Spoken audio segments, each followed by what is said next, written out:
आपने अभी अभी अपनी कंपनी से रिजाइन किया और अच्छा जॉब ऑफर मिलने के बाद आपकी पुरानी कंपनी ने आपको फिर से एक काउंटर ऑफर दिया जिसमें कि नए जॉब के बराबर आपको सैलरी ऑफर की है। लेकिन अब आप इस मूड में हैं कि अब नई कंपनी से और ज्यादा अच्छा ऑफर लेने के लिए नेगोशिएट किया जाए। अब इस सिचुएशन को जरा दूसरे शब्दों में एक बार फिर से समझते हैं। आप किसी कंपनी में काम कर रहे हैं और वहां आपको लगता है कि आपकी सैलरी कम है और इस वजह से आपने किसी दूसरी कंपनी में जॉब के लिए अप्लाई किया और वहां आपको एक बेटर सैलरी का ऑफर मिल गया। चलिए यहां तक तो ठीक। इसके बाद क्या हुआ कि आपकी जो प्रेजेंट कंपनी है उसने कहा आपसे कि हम आपको ये सैलरी का जो ऑफर मिला है इसको मैच कर देते हैं।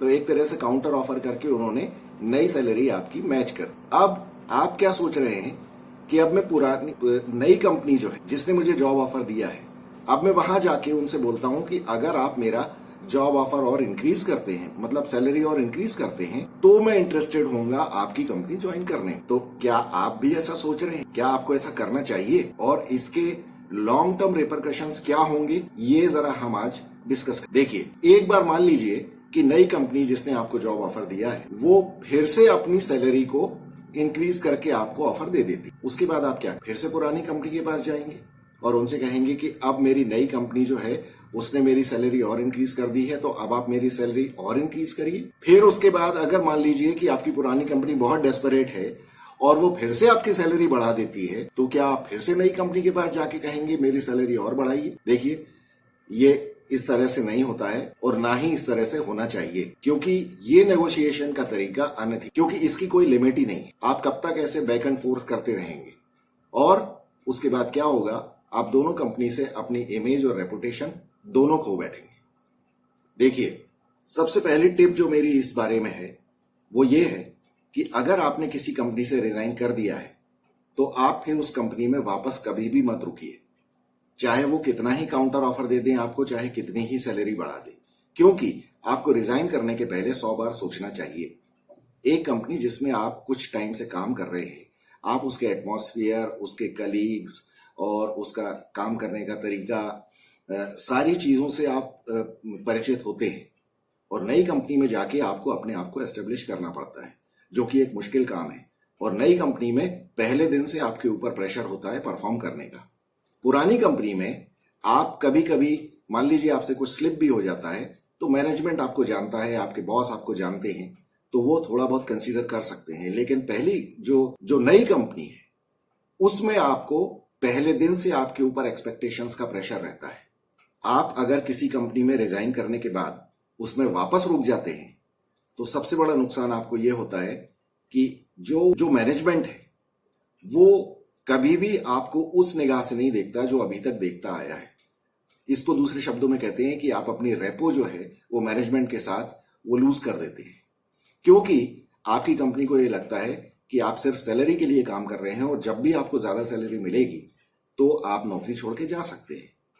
कुछ मैनेजर्स, कुछ बॉसेस, कुछ मैनेजमेंट्स इसको बहुत बदले की भावना से भी देखते हैं। तो हो सकता है कि वो अपने मौके का इंतजार करें कि जब उनका मौका आएगा और आपका कोई रिप्लेसमेंट उनको मिला तो वो रूथलेसली आपको नौकरी से निकाल भी सकते हैं।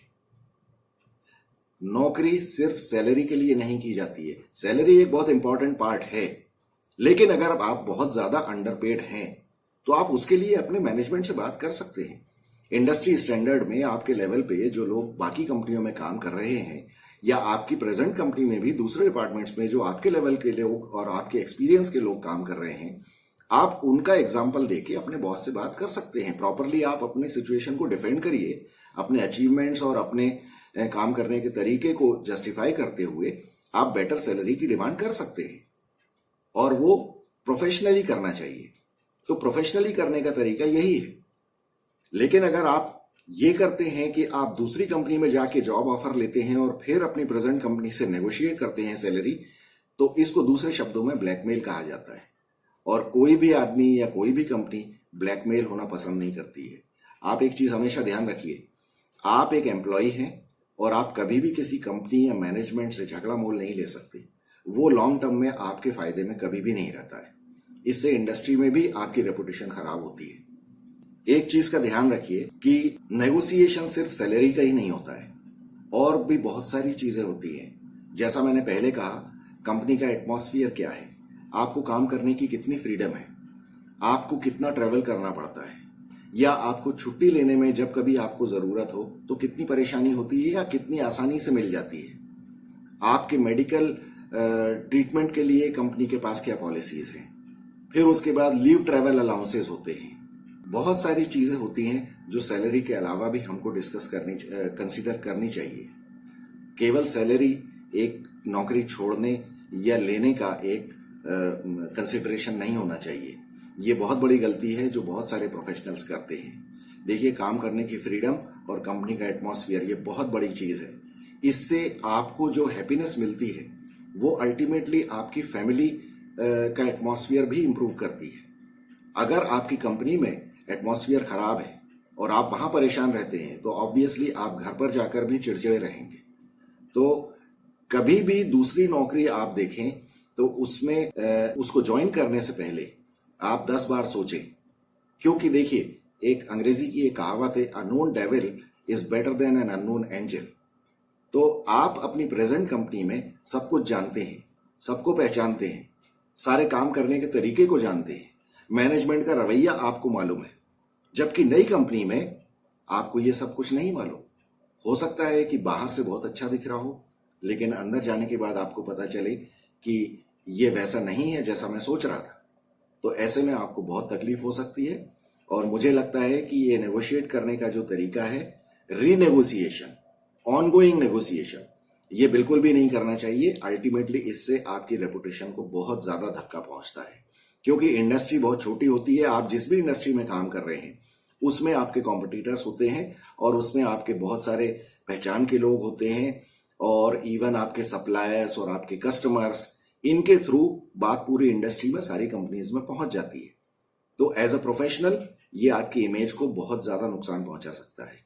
ऐसा मैं ये कहूंगा कि ऐसा कभी भी मत करिए।